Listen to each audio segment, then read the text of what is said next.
वडाच्या झाडाची पूजा कशी करावी? नमस्कार मंडळी, सर्वांना श्री स्वामी समर्थ.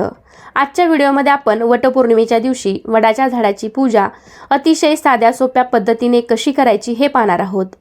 वटपौर्णिमेच्या पूजेचा संपूर्ण पूजाविधी आणि पूजेचा शुभ मुहूर्त काय असेल हे सुद्धा मी तुम्हाला या व्हिडिओमध्ये सांगणार आहे. त्यासाठी व्हिडिओ शेवटपर्यंत पहा. जास्तीत जास्त मैत्रिणींना शेअर करा आणि चॅनेलवरती नवीन असाल तर सबस्क्राईब करायला विसरू नका. लगेचच व्हिडिओला सुरुवात करूया. आपल्या सर्वांना माहिती आहे की या दिवशी सुवासिनी स्त्रिया आपल्या पतीच्या दीर्घायुष्यासाठी आणि आपल्या अखंड सौभाग्यासाठी वटसावित्रीचे व्रत करतात. वडाच्या झाडाची पूजा करतात. तर या दिवशी आपल्या घराच्या आसपास कुठे वडाचे झाड असेल तर आपल्याला त्या ठिकाणी पूजा करण्यासाठी जायचं आहे. पण जाताना आपल्याला काय काय साहित्य सोबत घेऊन जायचं आहे ते आधी आपण पाहूया. तर इथे मी असं आरतीचं ताट तयार करून घेतलेलं आहे. यामध्ये 2 निरंजन घेतलेले आहेत, पाणी, पंचामृत, सुतगुंडी घेतली आहे, कापूर, वस्त्रमाळ, 2 विड्यांची पानं, 1 सुपारी गणपतीचे प्रतीक म्हणून, हळदी कुंकू, अगरबत्ती, फुलं, अक्षता, विड्यावरती ठेवण्यासाठी 5 प्रकारचे साहित्य, खारीक, खोबरं, सुपारी, बदाम, हळकुंड, तसेच माचीस. सावित्रीची ओटी भरण्यासाठी इथे मी खण म्हणजेच ब्लाऊज पीस घेतलेला आहे, सौभाग्याचं लेणं घेतलेलं आहे, गहू घेतलेले आहेत, ओटी भरण्यासाठी आंबा घेतलेला आहे. तुम्ही केळीही घेऊ शकता.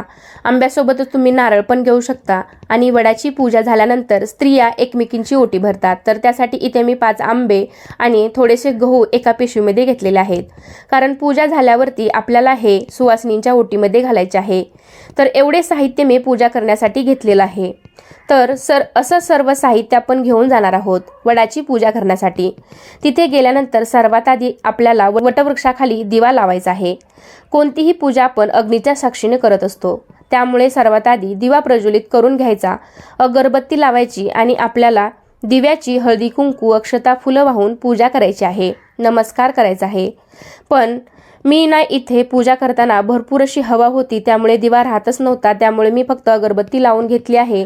दीपपूजन झालं की आपल्याला गणेश पूजन करून घ्यायचं आहे. तर त्यासाठी इथे मी खाली थोड्या अक्षता ठेवून त्यावरती 1 सुपारी मांडली आहे, गणपती बाप्पाचे प्रतीक म्हणून. त्यानंतर आपण गणपती बाप्पांची पण हळदी कुंकू, अक्षता, फुलं वाहून पूजा करून घ्यायची आहे, नमस्कार करायचा आहे. यावेळी तुम्ही गणपती बाप्पांचा एखादा मंत्र म्हणू शकता. ओम गण गणपते नमः, ओम गण गणपते नमः, असं गणपती बाप्पांचे स्मरण करून आपल्याला बाप्पांना नमस्कार करायचा आहे. गणपतीला निरंजन अगरबत्तीने ओवाळून मनोभावे नमस्कार करायचा आहे. त्यानंतर लगेच आपण वडाच्या झाडाची पूजा करणार आहोत. तर सर्वात आधी आपल्याला वडाला जल अर्पण करायचं आहे. त्यानंतर आपण जे पंचामृत घेतलं होतं तर ते थोडंसं अर्पण करायचं आहे. त्यानंतर पुन्हा एकदा जल अर्पण करायचं आहे. त्यानंतर वडाच्या झाडाची पूजा करायची आहे. सर्वात आधी वडाच्या झाडाला हळदी कुंकू लावायचं आहे. आपण स्वतःला देखील हळदी कुंकू लावून घ्यायचं आहे. अक्षता अर्पण करायच्या आहेत, कापसाची वस्त्रमाळ अर्पण करायची आहे. त्यानंतर फुलं व्हायची किंवा आपण हार आणला असेल तर तो वडाच्या झाडाला घालून घ्यायचा आहे. वटपौर्णिमेची पूजा करण्याची पद्धत प्रत्येक ठिकाणी थोडीफार वेगळी असू शकते. तर तुमच्या भागामध्ये जशी केली जाते त्यानुसार तुम्ही करू शकता. पूजा करून झाल्यावर मनोभावे नमस्कार करायचा आहे. त्यानंतर आपण झाडापाशी विडा ठेवायचा आहे. तर त्यासाठी इथे मी 2 विड्याची पाने एकावर एक ठेवली आहेत. त्यावरती खारीक, खोबरं, हळकुंड, बदाम, सुपारी, नाणं असं 5 प्रकारचं साहित्य ठेवलं आहे. तुम्ही फक्त सुपारी आणि नाणं पण ठेवू शकता. विड्यावरती पण आपल्याला हळदी कुंकू, अक्षता व्हायच्या आहेत. अशी वटवृक्षाची पूजा करून झाली की आपल्याला नैवेद्य दाखवायचा आहे. तर इथे मी नैवेद्यामध्ये शिदा ठेवणार आहे.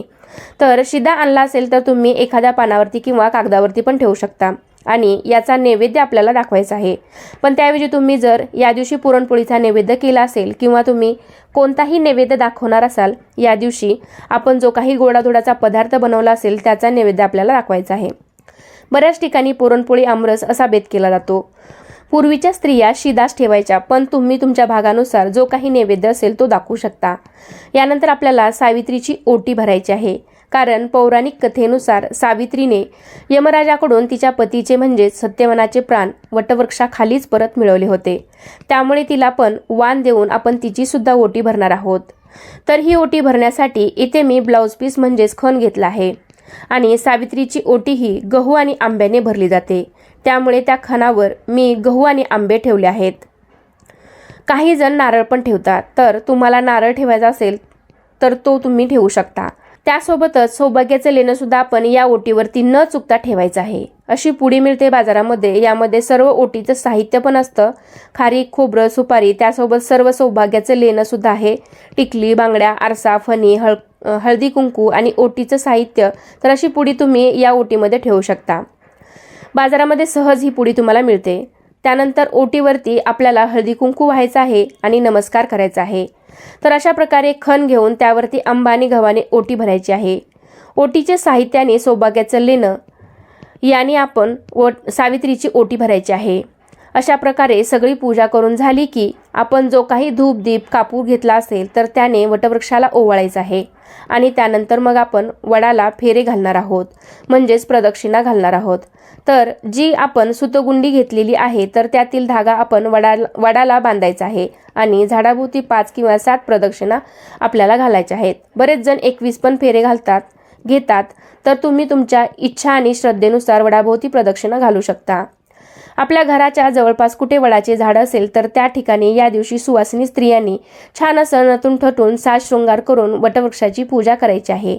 कारण ही पूजा आपण आपल्या सौभाग्यासाठी करत असतो, त्यामुळे सर्व सौभाग्य अलंकार परिधान करून आपण ही पूजा करायची आहे। तर पौर्णिमा ही रविवारी 28 जूनला उत्तर रात्री 3:06 लागणार आहे, ते सोमवारी 29 जूनला उत्तर रात्री 5:26 असणार आहे।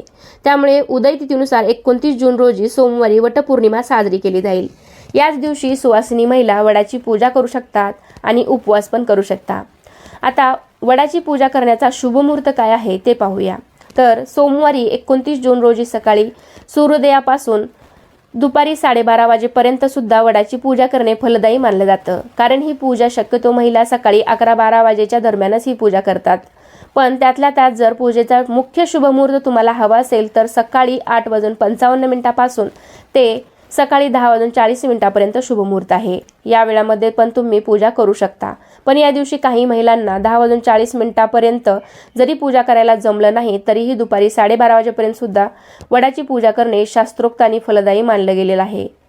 आता जो काही आपण मुहूर्त सांगितलेला आहे त्यातला फक्त दीड तास मात्र आपल्याला वगळायचा आहे। कारण यावर्षी वटपौर्णिमेच्या दिवशी राहू काळ आलेला आहे आणि राहू काळामध्ये आपण शक्यतो कोणतेही शुभ कार्य किंवा पूजा करत नाही। त्यामुळे आपल्याला सकाळी 6:44 पासून ते 8:27 राहू काळ आहे। त्यामुळे या काळामध्ये शक्यतो पूजा करू नका। त्याच्यानंतर तुम्ही 12:30 वाजेपर्यंत पूजा करू शकता, म्हणजेच 29 तारखेला सकाळी 7:15 ते 8:30 वाजेपर्यंत राहू काळ आहे। त्यामुळे शक्यतो या काळामध्ये पूजा करणे टाळा। बाकी तुम्ही 12:30 वाजेपर्यंत सर्वोत्तम मुहूर्त आहे, त्यावेळेपर्यंत तुम्ही ही पूजा करू शकता। शक्य झालं तर या मुहूर्तावर नक्कीच वडाची पूजा करा, किंवा ज्यांना नोकरी व्यवसायामुळे शक्य नसेल त्यांनी सायंकाळी 4 ते 5:30 या वेळेमध्ये ही पूजा केली तरीही चालू शकतं। फक्त सूर्यास्त व्हायच्या आधी पूजा करा। वडाची पूजा आणि प्रदक्षिणा झाल्यानंतर आपल्याकडे गहू आणि आंब्याने 5 किंवा 7 सवासणींची ओटी भरली जाते। पण कोकणामध्ये किंवा कोकणी स्त्रिया वडाच्या पानामध्येच 5, 7 किंवा 9 प्रकारची फळं घालून ती 5 किंवा 7 सवासणींना देतात। त्यामध्ये करवंद, आंब्याच्या फोडी, फणसाचे गर, जांभूळ असं काही असतं, किंवा काही जण खणावरती आंबा, गहू, ओटीचं साहित्य अशा पद्धतीने पण ओटी भरतात। वडाला फेरे घालून झाल्यानंतर जी सुतगुंडी उरलेली असते तर ती आपल्याला तोडायची नाही, तिथेच ठेवून द्यायची आहे। त्यानंतर हात जोडून वटवृक्षाला मनोभावे प्रार्थना करायची आहे की मला व माझ्या पतीला तुझ्या इतकं आरोग्य संपन्न दीर्घायुष्य लाभू दे, धनधान्य व मुले यांनी माझा प्रपंच विस्तारित व संपन्न होऊ दे, मलाही अखंड सौभाग्य लाभू दे आणि 7 जन्म तोच पती मिळावा, अशी प्रार्थना वडाच्या झाडाला करायची आहे। मनोभावे नमस्कार करायचा आहे। अशा प्रकारे सगळी वडाची पूजा करून झाली की तिथे काही सवाष्ण स्त्री असतात, तर जातानाच आपण एका पिशवीमध्ये गहू आणि 5 आंबे घेऊन जायचे आणि पूजा झाल्यावर तिथे काही स्त्रियांच्या ओटीमध्ये आपल्याला घालायचे आहेत। 5 किंवा 7 सुहासिनींना सर्वात आधी सवाष्णीला हळदी कुंकू लावायचं आणि मग अशा पद्धतीने आंबा आणि गहू त्यांच्या ओटीमध्ये घालायचे। ओटी भरल्यावर त्यांना नमस्कार करायचा। काही ठिकाणी उखाणे पण घेतात, तर हे सर्व तुम्ही तुमच्या आवडीनुसार करू शकता। तर या व्रतामुळे आपल्याला अखंड सौभाग्य प्राप्त होते असे मानले जाते। तर अशा प्रकारे आज मी तुम्हाला वडाच्या झाडाची पूजा एकदम साध्या सोप्या पद्धतीने कशी करायची हे दाखवण्याचा प्रयत्न केला आहे, हे सांगण्याचा प्रयत्न केला आहे। तर कसा वाटला तुम्हाला आजचा व्हिडिओ मला नक्कीच कमेंटद्वारे सांगा। व्हिडिओ आवडला असेल तर व्हिडिओला लाईक करा, जास्तीत जास्त मैत्रिणींना हा व्हिडिओ शेअर करा आणि तुम्ही माझे व्हिडिओ पहिल्यांदाच पाहत असाल तर चॅनेलला नक्की सबस्क्राईब करा. चला तर पुन्हा भेटूया अशाच एका छानशा आणि माहितीपूर्ण व्हिडिओमध्ये. तोपर्यंत सर्वांना श्री स्वामी समर्थ. धन्यवाद.